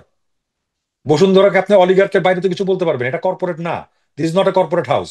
এরকম বসুন্ধরা সহ অনেকগুলো অলিগার্ক তৈরি হয়েছিল, যারা হাজার হাজার কোটি টাকা রাজনীতিবিদদের ম্যানিপুলেট করে হাজার হাজার কোটি টাকা কামাইছে, বিলিয়ন্স অফ ডলার কামাইছে। রাজনীতিবিদদের মাথায় হাত বুলাইছে যে হ্যাঁ তুমিই ঠিক। এরা অলিগারটা তাই করে, সমস্ত রাজনীতিবিদদের মাথায় হাত বুলায়, বলে তুমিই ঠিক, তাদের প্রফিটটা ম্যাক্সিমাইজেশনের জন্য। এবং তারা প্রফিট ম্যাক্সিমাইজেশন করে না, তাদের কথা হচ্ছে তারা সমস্ত কিছু গ্রাস করে ফেলে। এই যে সমস্যাটা, এই সমস্যাটা শুরু হয়েছে 2000 সালের পর থেকে। এবং সমগ্র পৃথিবীতে এই এজ গ্রুপের ছেলেপেলেরা এই জিনিসটায় সাফোকেটেড হয়ে গেছে। তারা এটার বাইরে আসতে চাচ্ছে খুব সুচারুভাবে। এই ইসলামিস্ট যে দলগুলো আছে, জামাত ইসলামীর মতো দলগুলা, তারা কিন্তু ভীষণভাবে এই ধরনের ব্যাপারগুলোকে কাজে লাগায়, কারণ এরা, এদের ভোটের পার্সেন্টেজ কম তো। এরা এই এই এইরকম ডিজাইনের অধীনে নিজেদের দল পরিচালনা করে, যাতে করে সর্বোচ্চ পরিমাণ সাপোর্ট তারা নিয়ে আসতে পারে, সর্বোচ্চ পরিমাণ রাজনৈতিক লাভ তারা করতে পারে। সেইটাকেই তারা ওইভাবে পরিচালনা করছে। আপনি খেয়াল করে দেখেন, এই আন্দোলনটার ভিতরে কি কারণে সাধারণ মানুষ এইভাবে যুক্ত হলো? একটা কারণ, সব সময় আবহমান কাল ধরে আমাদের এই ভারতীয় উপমহাদেশের অবিভক্ত অথবা বিভক্ত ভারতীয় উপমহাদেশে যত আন্দোলন হয়েছে, সেখানে ছাত্ররা যখন আক্রান্ত হয়েছে সাধারণ মানুষ তাদের পাশে দাঁড়িয়েছে। একই একটা প্রেক্ষাপট এইবারও তৈরি করা হলো। বৈষম্য বিরোধী আন্দোলন, কোটার বিতর্ক, সেখান থেকে এক দফা, কোটা বিতর্ক থেকে এক দফায় আসার যে পথ পরিক্রমা, এইখানে যে স্টাবার্ননেস দেখানো হয়েছে, সেই স্টাবার্ননেস তো সামাজিক আন্দোলন কখনো দেখায় না। এটা তো সামাজিক আন্দোলনের চরিত্র না। না। সেই সেই চরিত্রটা ভাঙলো কে? ওই যে মেটিকুলাসলি ডিজাইনের যে ব্যাখ্যা দিলেন পরে, উনারাই এই মেটিকুলাস ডিজাইনের অংশই ছিল এটা। তারা খুব সুচারুভাবে ছাত্রদের উপরে এই হামলা, হত্যা, রক্তপাত গুলা ঘটানোর ফলে তারা জানে সাধারণ মানুষ তখন সিম্প্যাথাইজ হয়ে, যেটা আপনি কিছুক্ষণ আগে বললেন যে অনেকে সিম্প্যাথি ওই সময় দেখাইছে, এখন বুঝতে পারতেছে। কিন্তু এই বুঝতে পারা, সিম্প্যাথাইজ হওয়া এবং বুঝতে পারার মাঝখানের যে সময়টা, তাতে যা ঘটার ঘটে গেছে। সেই ঘটনাটা কি ঘটছে? সেই ঘটনাটা হচ্ছে বাংলাদেশের রাজনীতির যে সমস্ত আম, চালিকা শক্তি, সেইটার একদম অপর মেরুতে চলে গেছে। এখন এই মুহূর্তে রাজনৈতিক চালিকা শক্তির বাংলাদেশ যেভাবে চলতেছে, তাতে রাজনৈতিক চালিকা শক্তি নিঃসন্দেহে নির্দ্বিধায় বলা যায় ডানপন্থীদের হাতে। শুধু ডানপন্থী না, ডানপন্থী উগ্রবাদীদের হাতে। হিজবুত তাহরীর সেই দিন যেই সমাবেশ করলো এবং সেখান থেকে যেই ধরনের তৎপরতা দেখায় তারা ওখান থেকে বের হয়ে গেল, এইটা বাংলাদেশের রাজনৈতিক সংস্কৃতিতে কখনোই ছিল না। আর কি কারণে তারা করবে? তারা তো যেই জিনিসটা পেয়ে গেছে, তারা যদি সত্যিকার ভাবে ওই এক দফার দাবিতে থাকে যে স্বৈরাচার মুক্ত বাংলাদেশ চাবে, তাহলে তো স্বৈরাচারকে তো তারা মুক্ত করছে। এখন তো তাদের এই দাবি অথবা এই ধরনের জেস্টার অথবা পশ্চার আসার কথা না। বর্তমানে ইসলামিক একটা হোটেলের সামনে যে মার্ক দাড়ি টুপি পরা, ইসলামী কাপড় পরা লেবাসধারী একদল লোক একটা লোককে কান ধরে উঠবস করেছে এবং হাতে একটা লাঠি নিয়ে পিটাচ্ছে। কি কারণ? রোজার সময় সে খেলো কেন? এই বিষয়টা সামাজিক মূল্যবোধ, ধর্মীয় মূল্যবোধের জায়গা থেকে আমরা একসেপ্ট করে নিচ্ছি। কিন্তু এই মূল্যবোধ একসেপ্ট করার মতো কিন্তু ব্যাপার না। এই ঘটনা আমরা ছোটবেলায় যখন ছিলাম, মানুষ যখন 80-র দশক, 90-এর দশক, তার পরবর্তী দশকে যারা রোজা রাখতো না, প্রত্যেক দোকানের সামনে দেখা যায় একটা চটের ছালা ঝুলানো থাকতো, তার ভিতরে বসে মানুষ খাচ্ছে, পাশ দিয়ে মুসল্লিরা হেঁটে গেছে, কোনোদিনও কমপ্লেন করেনি। তাহলে আজকে হঠাৎ করে লাঠি হাতে হোটেল থেকে মানুষ পিটায় বের করে পিটায় ধরানো হচ্ছে কেন? কারণ এই ডানপন্থীরা, তারা তাদের সুযোগটা পেয়ে গেছে। এবং এখানে আমি আর একটা জিনিসও বলতে চাই, এই ডানপন্থীদের এই সুযোগ দেওয়ার জন্য আমরা যারা নিজেদেরকে আহ প্রগতিশীল দাবি করি, আমাদেরও দায় আছে। নাইলে বাংলাদেশে যখন গণগবেষণাগার নাই, বাংলাদেশে যখন গণপাঠাগার নাই, সে সময় বাংলাদেশে 500 মডেল মসজিদ হয়েছে। মসজিদ হওয়া তো অন্যায়ের কিছু না, কিন্তু রাষ্ট্রীয়ভাবে এই অঞ্চলে কে কবে মসজিদ নির্মাণ করছে? পৃথিবীর কোথায় কোথায় আমাকে দেখাইতে পারবে যে রাষ্ট্রীয় ফান্ডিং এ 500 মডেল মসজিদ নির্মাণ করে? মডেল মসজিদ কোনোদিন 500 হয়? সম্ভব হওয়া? মডেল মসজিদ তো একটা হয়, সেই একটার ভিত্তিতে বিভিন্ন জন হয়তো মসজিদ করতে পারে। 500 মডেল মসজিদ করে। দ্বিতীয়ত খেয়াল করে দেখেন, এই যে কাওমি মাদ্রাসাকে, মাদ্রাসা স্ট্রাকচারের বিরুদ্ধে আমরা কেউ না। মাদ্রাসা স্ট্রাকচারে জেনারেল এডুকেশন সিস্টেমের সাথে ধর্মীয় এডুকেশনের যদি চর্চা হয়, তাতে তো সমস্যার কিছু নাই। বহু বড় বড় মানুষ মাদ্রাসা এডুকেশন থেকে আসছে। তাইলে এখন দাঁড়ালো কি? এই মাদ্রাসা কাউমি মাদ্রাসা নামক যে মাদ্রাসাটা আছে, সেই মাদ্রাসাকে সনদ দেয়া হয়েছে, কাউমি সনদ দেয়া হয়েছে, এবং তাদেরকে মূল ধারার সাথে একসেপ্টেন্স দেয়া হয়েছে। আপনি কিছুদিন আগে যান, এই কাউমি মাদ্রাসার সৃষ্টি কবে? 80-র দশকের শেষের দিকে মৌলানা মান্নান নামে যে কুখ্যাত রাজাটা ছিল, সে ইরাক থেকে পয়সা এনে এই কাউমি মাদ্রাসার পিছনে ঢালে। এবার আপনি সংযোগটা করেন, সংযোগটা কি আসে? ওই একই ডানপন্থী বিষয়টা রয়ে গেছে। তার মানে আমাদের প্রগতিশীল যে প্ল্যাটফর্ম গুলা, সেই প্ল্যাটফর্ম থেকেও এই ডানপন্থীদেরকে রসদ দেয়া হয়েছে। সেটা ভুলের কারণেই হয়তো বা হয়েছে, না বোঝার কারণেই হয়তো বা হয়েছে, কিন্তু করতে হয়েছে ভোটের রাজনীতির কারণে।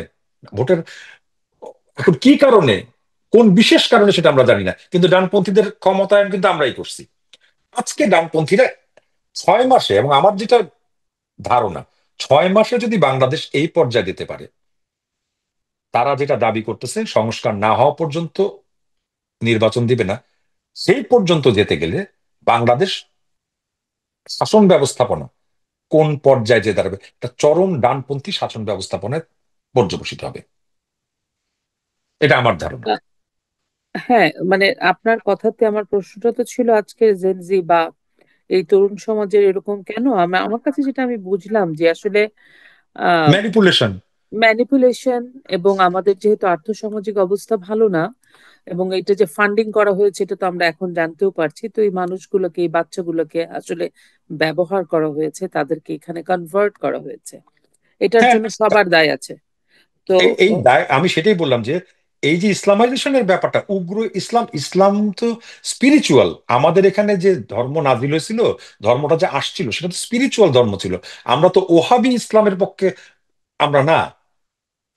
সনাতন ধর্মীয় একটি অঞ্চলে ইসলাম প্রচার করার কাজে আসলে, এবং সেটা স্পিরিচুয়াল ইসলাম, ইসলামাইজেশন হয়েছিল তখন, গ্রহণ করছিল মানুষজন। সেই জায়গা থেকে যখন এই জায়গায় আসলো, এই যে যেই জেনারেশনটা এর ভিতরে হতাশাগ্রস্ত হয়ে পড়ছিল এই রাজনৈতিক ব্যবস্থাপনার কারণে, সেই হতাশা হতাশার ভিতরে ঢুকে এই জেনারেশনটাকে ম্যানিপুলেট করে এই পর্যায়ে আজকে নিয়ে যাওয়া হচ্ছে। ডান পর্যায়ে ডানপন্থীরা তাদের ফায়দা লুটলো। এখন আমি আপনাকে বলে দিচ্ছি, এরপরে এই জেনারেশনের কোনো কথা তারা রাখবে না। এই এইজ গ্রুপ, সেটা জেনজি হোক আর যেই জেনারেশন হোক, তাদের কোনো অধিকার সম্পর্কেই, অধিকারকেই তারা এই ডানপন্থীরা পাত্তা দিবে না। তারা ছিল দাবার গুটি, দাবার গুটি তাদের ব্যবহার করা হয়েছে।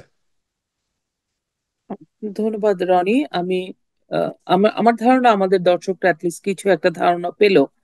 আম, আরেকটা পার্সপেক্টিভও দেখতে তো হবে না, সব পার্সপেক্টিভ, তখন তো না আমরা একটা জায়গায় পৌঁছাতে পারবো আমরা কি করতে চাই বা কি করণীয়। আমি যে বিষয়টা জানতে চাই যে আমাদের আসলে এই যে যত মানে আমাদের সংবিধান, আমাদের চার মূলনীতি, আমাদের প্রগতিশীলতা, ধর্মনিরপেক্ষতা, সেকুলারিজম, নারী স্বাধীনতা, সবকিছু তো এই আমাদের সংবিধানের আওতার মধ্যে তো সব আছে। একটা অদ্ভুত সুন্দর সংবিধান, একটা ভীষণ একটা ভালো সংবিধান পৃথিবীতে। হুম। মানে একটা উদাহরণ দেওয়া হয় এই সংবিধানকে। তো এই যে একটা মানে সবকিছু বদলে যাচ্ছে, আপনি জানেন এখন সামাজিক অবস্থা, গত 8 মাসে ডক্টর ইউনূসের অধীনে যে সরকার চলছে, কি অবস্থায় যাচ্ছে দেশ। এখানে নারী স্বাধীনতা নেই, এখানে আইন শৃঙ্খলার কোনো, জীবনের নিরাপত্তা নেই, এখানে মানে জীবন, মানুষের জনজীবন বিপর্যস্ত, দুর্বিষহ। এই যে আমরা প্রগতিশীলতা, এখানে আমাদের এই যে উগ্র ধর্মীয় মূল্যবোধ বা মতবাদ চাপিয়ে দেয়া, আমাদের মূল যে জায়গাটা প্রগতিশীলতা, ধর্মনিরপেক্ষতা, একটা গণতান্ত্রিক সমাজ ব্যবস্থা, সেখান থেকে আমাদেরকে সরিয়ে দেওয়া হচ্ছে। এখন আমরা যদি আমাদের আগের জায়গায় আমাদের দেশটাকে ফিরিয়ে নিতে চাই, তাহলে কি শাহবাগ আন্দোলনের মতো কোনো আন্দোলন তো আর রেপ্লিকা হয় না, কিন্তু আপনার কি মনে হয় না যে এরকম একটা কিছু বা আন্দোলন বা এরকম একটা মুভমেন্ট আমাদেরকে আবার করা উচিত? বা কেমন করে আমরা আমাদের আগের জায়গায় ফিরিয়ে আনতে পারবো আমাদের দেশটাকে, এবং এটা মানুষের জন্যই প্রয়োজন না? হুম। দেখেন, এখানে কয়েকটা বিষয় খুব জরুরি। একটা হচ্ছে যে হ্যাঁ, আপনি যেটা বললেন, রেপ্লিকা তো করা সম্ভব না। আর রেপ্লিকা করা উচিত না, কারণ না, সেই সময় যায়ও না। সমাজ ব্যবস্থা, হ্যাঁ হ্যাঁ, আমরা সেটা তো যায় না। মেটিকুলাস প্ল্যান করি নাই, না ওনারা না। করছে 24-এ, আমাদের তো স্বতঃস্ফূর্ত আন্দোলন ছিল। স্বতঃস্ফূর্ত আন্দোলন ছিল। হ্যাঁ, সেই জন্যই বললাম আর কি। হ্যাঁ। এখন মুভমেন্ট অবশ্যই হওয়া উচিত। এখন এখানে একটা অঙ্কের হিসাব কাজ করবে। আজকে ডানপন্থীদের যে প্রতাপটা দেখা যাচ্ছে, সেই প্রতাপটাকে আমি যদি ব্যাখ্যা করি, সেটা ব্যাখ্যা করবো এইভাবে: এই প্রতাপটার মূল কারণ হলো ধর্ম। প্রতাপটার মূল কারণ হচ্ছে ধর্ম। ধর্মকে ব্যবহার করে, ধর্মকে ব্যবহার করে ডানপন্থী যে রাজনৈতিক দলগুলো আছে, জামায়াত ইসলামী, হেফাজত ইসলাম, হিজবুত তাহরির, হিজবুত তাহরির সম্পূর্ণভাবেই একটি উগ্র উগ্র ধর্মীয় সংগঠন, যারা অস্ত্রের ব্যবহার করে, এটা সম্পূর্ণ প্রকাশ্যে তারা বলে। হেফাজত ইসলাম কাওমি মাদ্রাসা ভিত্তিক একটি সংগঠন। তাদের সংগঠনের মাধ্যমে তারা যেই সমস্ত ব্যাখ্যাগুলা দেয়, সেই সমস্ত ব্যাখ্যা কাওমি মাদ্রাসা ভিত্তিক যে জনগোষ্ঠী আছে, সেই জনগোষ্ঠীর কাছে তাদের এই ব্যাখ্যাটা গ্রহণযোগ্য। কারণ সেই জনগোষ্ঠীটা কে? নিম্ন আয়ভুক্ত জনগোষ্ঠী। নিম্ন আয়ভুক্ত জনগোষ্ঠীকে আপনি যখনই বলবেন যে তার ধর্মীয় কোনো একটা বিষয়ের ব্যাপারে বিষয়, ধর্মীয় কোনো বিষয়কে সামনে রেখে কোনো কিছু বুঝাতে যাবেন, সে নির্বিচারে এক কথায় আপনার কথা মেনে নিবে, কারণ তার তার সাহস নাই। সে বলতে ভয় পাবে যে আমি যদি এখানে কোনো কথা বলি তাতেই তো গুনাহ হবে আমার। ব্যাপারটা ওই জায়গায় চলে গেছে। আর জামাত কি? জামাত এখানে ফায়দা লুটতেছে, জমি তৈরি করতেছে হিজবুত তাহরির আর হেফাজত ইসলাম। জামাতের কিন্তু এত বড় সংগঠন না। জামাত কি করতেছে? জামাত এই তিনটা সংগঠনের মধ্যে এলিট সংগঠন। তারা প্রত্যেক বছর তো 50টা ব্যারিস্টার বানায় আনতেছে, তারা ব্যাংকার বানাচ্ছে। ব্যাংকিং সেক্টরে তাদের সর্বোচ্চ মুনাফা লাভকারী ব্যাংক যেটা, সেটা তাদের ইসলামী ব্যাংক। স্বাস্থ্য খাতে তাদের সমস্ত প্রতিষ্ঠানগুলো রয়ে গেছে, শিক্ষা খাতে রয়ে গেছে। এই যে সমস্ত সামাজিক আহ, বলয়ের ভিতরে যেই প্রতিষ্ঠানগুলো প্রভাব ফেলতে পারে, এই সমস্ত প্রতিষ্ঠান হচ্ছে জামাতের। সেগুলো পরিচালনা করতেছে কে? তাদেরকে অনেক অর্থ খরচ করে উচ্চ শিক্ষিত করে, পশ্চিমা ধাঁচের এডুকেশন, প্রাচ্যের শিক্ষা, মধ্যপ্রাচ্যের শিক্ষা, সমস্ত শিক্ষা শিক্ষিত করে এনে তাদেরকে এখানে বসানো হচ্ছে। তারা ভীষণ রকম কম্পিটিটিভ হয়ে যাচ্ছে। এই জামাত, জামাত বেসিক্যালি যেটা করতেছে, তার এই সংগঠনগুলোর মাধ্যমে এবং তার এই ব্যবস্থাপকদের মাধ্যমে এই বাকি যে দুইটা সংগঠন আছে তাদের যে প্রচারণা আছে, সেইটার যে ফল লাভ হচ্ছে, সেইটাকে তারা নিজেদের ঘরে উঠায় নিচ্ছে ফসলটা। হিজবুত তাহরীরের তাদের যে রিক্রুটমেন্ট গুলা হচ্ছে, সেখানে এক ধরনের আপনার হিরোইজম আছে।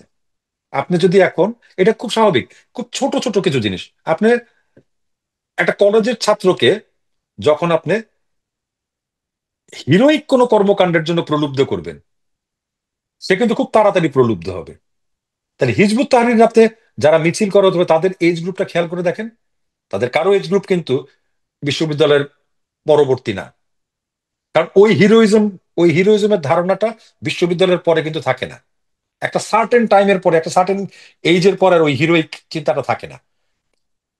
যারা হেফাজতে ইসলাম যারা করতেছে, হেফাজতে ইসলামের পক্ষে যেই মানুষগুলা মিছিল করে, যেই লোকগুলা কথা বলে, তাদেরকে আপনি একটু বিশ্লেষণ করে দেখেন, তারা কেউ কিন্তু মাদ্রাসা উত্তীর্ণ না। মাদ্রাসা উত্তীর্ণর পরের গুলা, তারা কিন্তু হেফাজতের মিছিলে নাই। হেফাজতের মিছিলে অথবা হেফাজতের কর্মী বাহিনী হিসাবে কিন্তু আছে এই মাদ্রাসার পড়ুয়া যারা আছে, তারা। আর জামাতকে দেখেন, জামাত এই সমস্ত বিষয়গুলা যে আছে, এই কর্মজীবী যে শ্রেণীটা আছে তাদের ভিতরে যে পেনিট্রেশনটা হচ্ছে, অথবা যেই শ্রেণীটাকে হিরোইক একটা পেনিট্রেশন হচ্ছে, এই সমস্ত শ্রেণীটাকে একটা সময় জামাত নিজের ভিতরে আত্মীকরণ করতেছে। সমূহ সম্ভাবনা আমি যেটা দেখি, আমি সমূহ সম্ভাবনা যেটা দেখি, সেটা হচ্ছে যে জামাত এখন একটা ইসলামিক আইন ব্যবস্থা প্রবর্তনের মাধ্যমে দেশ পরিচালনার পদক্ষেপ নেবে। এখন কথা হচ্ছে আপনি যেটা বললেন যে তাইলে আমরা কি করব। এখন এই যে পার্সেন্টেজ অফ ইসলামাইজেশনের পক্ষের মানুষ, তাদের মধ্যে ভীতির ভিত্তিতে কত পার্সেন্ট যাচ্ছে খেয়াল করে দেখেন। 80% যাচ্ছে হিরোইজম অথবা ভীতির কারণে। 20% হয়তো বা যারা, আদর্শিক তারা কারণে। হয়তো আরো কম, তারা যাচ্ছে বিশ্বাসের ভিত্তিতে। তাহলে আমাদের আদর্শিক যারা কারণে। আদর্শিক কারণে, আমাদের যারা প্রগতিশীল মানুষ আছে, যেই প্রগতিশীল রাজনীতিটা একদম 50-এর দশকের আগে ভারত ভাগ হওয়ার পর থেকে শুরু হয়েছে, সেই রাজনীতি আজ পর্যন্ত চলমান আছে। সেখানে যে ভোটারের সংখ্যা দেখেন, সেখানে এখন ধরেন আওয়ামী লীগ, আমি একটা একটা করে আসি। আওয়ামী লীগের ভোটার আপনি ফেলে দিলেও 40%, বাড়লে পরে 42%, খুব একটা হেরফের হবে না। আওয়ামী লীগের যে প্ল্যাটফর্ম আছে, সেই প্ল্যাটফর্মটা কেন এত প্রয়োজনীয়? কারণ আওয়ামী লীগের থেকে তৃণমূল পর্যায়ে গ্রথিত প্ল্যাটফর্ম আর কারো নাই বাংলাদেশে। হোক জামাতেরও নাই, কমিউনিস্ট পার্টিরও নাই। কিন্তু কমিউনিস্ট পার্টি এখানে একটা সিগনিফিকেন্ট কাজ করে। কমিউনিস্ট পার্টি মানে সাম্যবাদী, মানে সাম্যবাদ এবং সমাজতন্ত্রে বিশ্বাসী যে দলগুলো আছে, তারা কিন্তু একটা খুব সিগনিফিকেন্ট কাজ করে, যার কারণে জামাত কিন্তু এক ধরনের প্রবল প্রতিরোধের সম্মুখীন হবে। সেটা হচ্ছে এই সংগঠনগুলা যে ছাত্ররা করে, অথবা যে মানুষগুলা করে, সেই মানুষগুলা কিন্তু একটা প্রক্রিয়ার ভিতর দিয়ে আসে। তারা তাদেরও এক ধরনের রেজিমেন্টেশন আছে। সেই রেজিমেন্টেশন হয়তো বা তাদেরকে ক্ষমতামুখী করতে পারতেছে না, কিন্তু সমাজের বিভিন্ন স্তরে আপনি খেয়াল করে দেখেন, এই ধরনের সমাজতন্ত্র সাম্যবাদে বিশ্বাসী যে, আদর্শিক রাজনীতিতে বিশ্বাসী যে মানুষগুলা, তারা কিন্তু বিভিন্ন সেক্টরে রয়ে গেছে। তারা হয়তো জামাতের মতো এত বড় ব্যাংকের মালিক হতে পারতো না, কিন্তু জামাত যে ব্যাংকটা করতেছে সেটার সাথে কম্পিটিটিভ যে ব্যাংকগুলো আছে, সেটার এমডি অথবা চেয়ারম্যান পর্যায়ে, সিইওর পর্যায়ে কিন্তু এই মানুষগুলাই আছে। সুতরাং আমি খুবই আশাবাদী এই কারণে, আমার বিশ্বাস করার কোনো কারণ নাই যে এই সামান্য 1 মাস অথবা 1 মাসের আন্দোলনের ফলে গঠিত যে যে রাষ্ট্র ব্যবস্থার দিকে আমরা যাচ্ছি, অথবা যে বৈষম্যের কথা বলে যেই রাষ্ট্র ব্যবস্থা পরিচালনার চেষ্টা জামাত অথবা ইসলামপন্থী দল অথবা ডানপন্থীরা করার চেষ্টা করতেছে, সেটা খুব বেশি দূর সফল হবে বলে আমি বিশ্বাস করি না। কারণ আমাদেরও তো একটা নিজস্ব অবস্থান আছে। আমরা হয়তোবা গত 17 বছরে এক ধরনের আয়েশি জীবনে চলে গেছিলাম, যেই কারণে আমরা হয়তোবা আমাদের নিজেদেরকে আয়নায় বারবার দেখি নাই। কিন্তু বিপদ যখন সন্নিকটে আসবে, আমরা আমাদের নিজেদেরকে আয়নায় দেখব, তখন আমরা কিন্তু খুব স্বাভাবিকভাবেই এটার বিরুদ্ধে দাঁড়া যাব। আমাদের মধ্যে যারা ধর্মনিরপেক্ষতা বিশ্বাসী, রাজনীতিতে বিশ্বাসী, ধর্মনিরপেক্ষ সমাজ ব্যবস্থায় বিশ্বাসী, ধর্মনিরপেক্ষ শাসন ব্যবস্থায় বিশ্বাসী, তারা, তাদের সংখ্যা প্রচুর, তাদের সাথে পেরে ওঠার ক্ষমতা এখনো ডানপন্থীদের নাই। আমাদের যেটা প্রয়োজন হবে সেটা হচ্ছে, ওই যে বলছে ওরা, মেটিকুলাসলি ডিজাইন। আমাদের, এক্সকিউজ মি, আমাদের প্রয়োজন হবে একটা মেটিকুলাস ডিজাইন। তারা ওকে। যখন আমাদের মেটিকুলাস ডিজাইনিং এর রাস্তাটা দেখাই দিল, এবার আমরা যখন মেটিকুলাসলি ডিজাইন করব, তারা আমাদের কখনোই টিকতে পারেনি। আপনি খেয়াল করে দেখেন, 90-এর আন্দোলনে,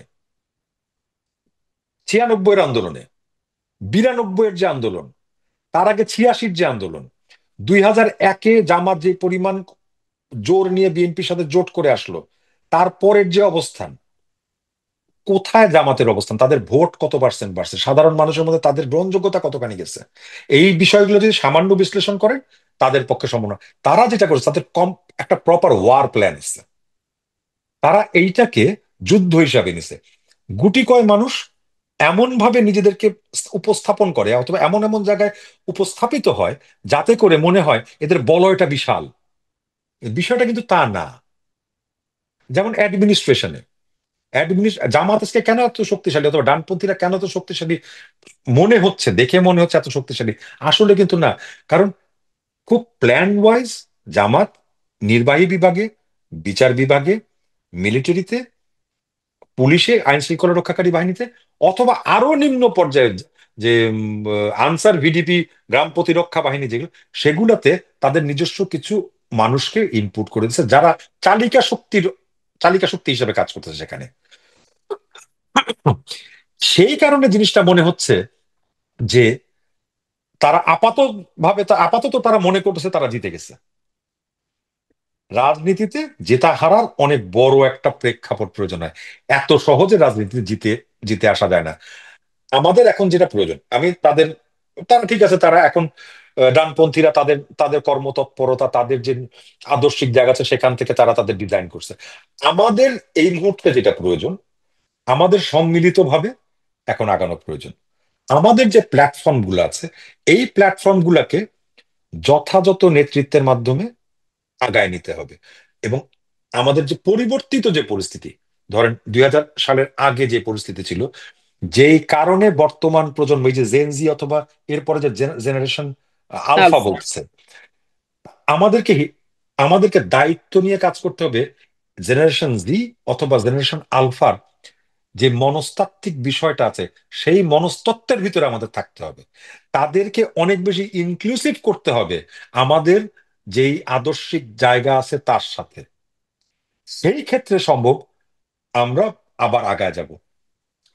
এছাড়া হয়তো আমাদের আগানো, এই এই ক্ষেত্রে আমাদের আগানোটা হয়তো স্লথ হইতে পারে, কিন্তু আমাদের বিজয় সুনিশ্চিত, এটা কেউ ঠেকাতে পারবে না। ধন্যবাদ রনি, আমরা একদম অনুষ্ঠানের শেষ পর্যায়ে চলে আসছি। আমরা আসলে এই বিষয়গুলো এত, মানে এত বিশ্লেষণ ধর্মী যে অনেক অনেকগুলো সেশন করতে হবে আসলে এগুলো নিয়ে। অনেক কথা বলার আছে, এবং আমাদের দর্শকদের ওইগুলো একটু জানতে হবে, বিশেষ করে অভিভাবকদের। এটা আমি মনে করি, কারণ আমি নিজে একজন অভিভাবক। আহ, আমার শেষের দুইটা প্রশ্ন আমি একসাথে ছোট ছোট করে আমাকে আনসার দিতে হবে। সেটা হচ্ছে, আপনি জানেন যে আমরা এই যে আহ, গত কয়েকদিন যাবৎ শাহবাগে, যেখানে আহ, শাহবাগে ইনকিলাব মঞ্চ বলে একটা মঞ্চ, যারা নাকি যে জমায়েত হয়েছে, এবং তারা বলছে যে কাদের মোল্লা, গোলাম আজম এদের পক্ষে স্লোগান দিচ্ছে, এবং যারা নাকি শাহবাগে তো গোটা বাংলাদেশি জয়েন করেছিল, তারা বিচার চাইছে। এটা গেল একটা অবস্থা, এবং এটা হচ্ছে কিন্তু এই যে গত 7 মাসে সমস্ত মুক্তিযুদ্ধকে অ্যাটাক করা, মুক্তিযুদ্ধকে আঘাতপ্রাপ্ত করা। এবং এটা কিন্তু বারবার ডক্টর ইউনূসও এক ধরনের 24কে এস্টাবলিশমেন্ট করার ওনার অনেক বক্তব্যে বোঝা গেছে। তো এই, এটা কিন্তু একটা মানে রাষ্ট্র, রাষ্ট্রের বিরুদ্ধাচারণ আর কি, দেশদ্রোহিতার সামিল ওরা যা করছে। তো এটার জন্য কি আপনার কি মনে হয়, সময় তো ঘোরে, সময়ের চাকা ঘোরে, আপনার কি মনে হয় এই দায় আহ ডক্টর ইউনূস এড়াতে পারবে? বা এটার জন্য তো একসময় ডক্টর ইউনূসের একটা বিচারের মুখোমুখি হতে হবে। তো উনি আসলে ওনার মনস্তত্ত্বটা কি কাজ করছে এটা আমরা বুঝতে পারছি না। এটা আপনি আমাদেরকে ছোট করে একটু বলবেন। আর এই যে এরা দাঁড়িয়ে বলছে যে আমাদের শাহবাগের বিচার চায় তারা, তো এটাকে আপনি কেমন করে দেখছেন? যদিও আপনি এটা অনেকটা কভার করেছেন। আর একটা প্রশ্ন যে গুরুত্বপূর্ণ, এটাই আমি বেশি জানতে চাই, যে যে যুদ্ধাপরাধ আন্তর্জাতিক অপরাধ ট্রাইব্যুনালের আন্ডারে, মানে যুদ্ধাপরাধীদের বিচারের জন্য তো এই আদালতটা গঠিত হয়েছিল, গণহত্যা, যুদ্ধাপরাধ, এটার একটা ক্রাইটেরিয়া আছে, যেটা হুম। সেইটাকে তারা 24-এর এসে তারা এটাকে সংশোধন করে এই আইনের আওতায় গত সরকারের প্রধান এবং শেখ হাসিনা এবং অনেকের এই আইনের আন্ডারে ওনারা ফেলে দিয়েছেন। মজার ব্যাপার হলো, সেই সময় যুদ্ধাপরাধীদের বিচারের, যুদ্ধাপরাধীদের পক্ষের যে প্রসিকিউটর, সে এই আইনের চিফ প্রসিকিউটর এই এখনকার আন্তর্জাতিক অপরাধ ট্রাইব্যুনালের। তো এটা তো একটা ভীষণভাবে সাংঘর্ষিক কনফ্লিক্ট অফ ইন্টারেস্ট। তো এটা নিয়ে আসলে কেউ কিছু বলছেও না, সবাই নীরবের মতো।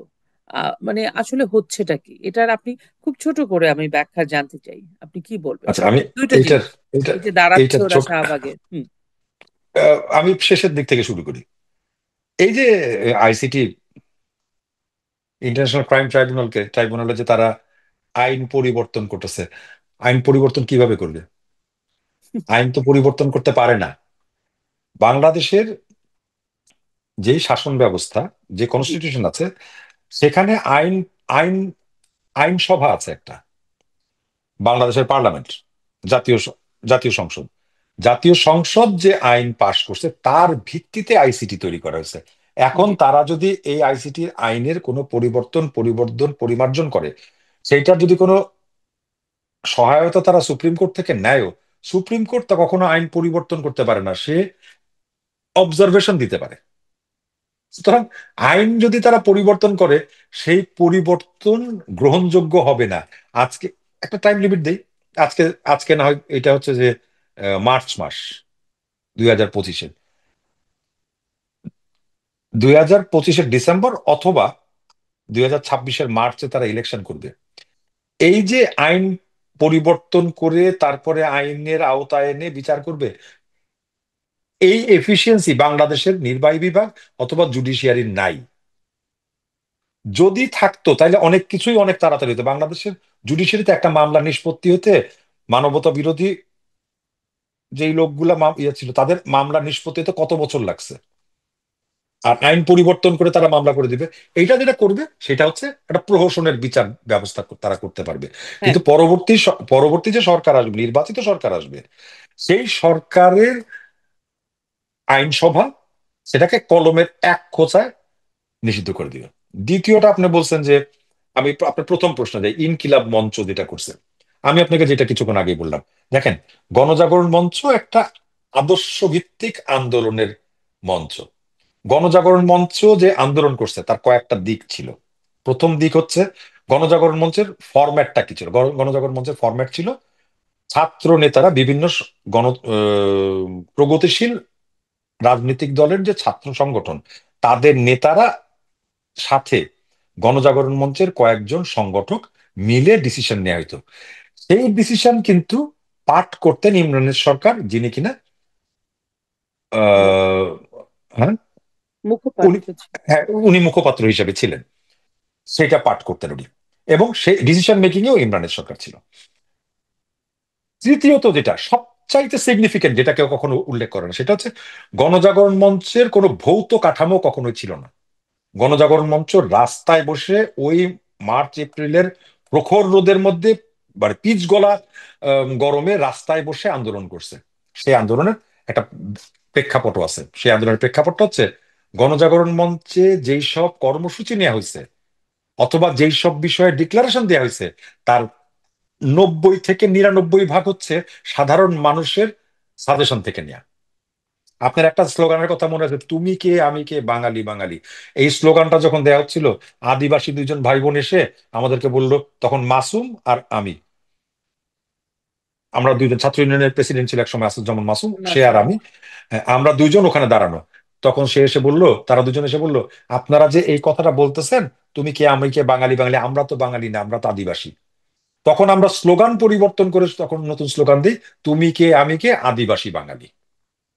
তার মানে কি, গণজাগরণ মঞ্চ স্বতঃস্ফূর্ত সাধারণ মানুষের ভিতর থেকে তাদের সাজেশনে, তাদের উপদেশে গড়ে ওঠা একটা সংগঠন।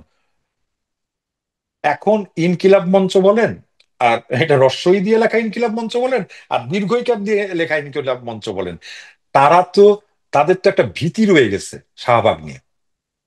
কারণ একটা সাধারণ মানুষের কাতার থেকে গড়ে ওঠা সংগঠন, সামাজিক আন্দোলন, আর ম্যানিপুলেটেড অথবা মেটিকুলাসলি ডিজাইনড একটা আন্দোলনের মাঝখানে যে ফারাকটা আছে, তারা তো বুঝতে পারতেছে এই মুহূর্তে।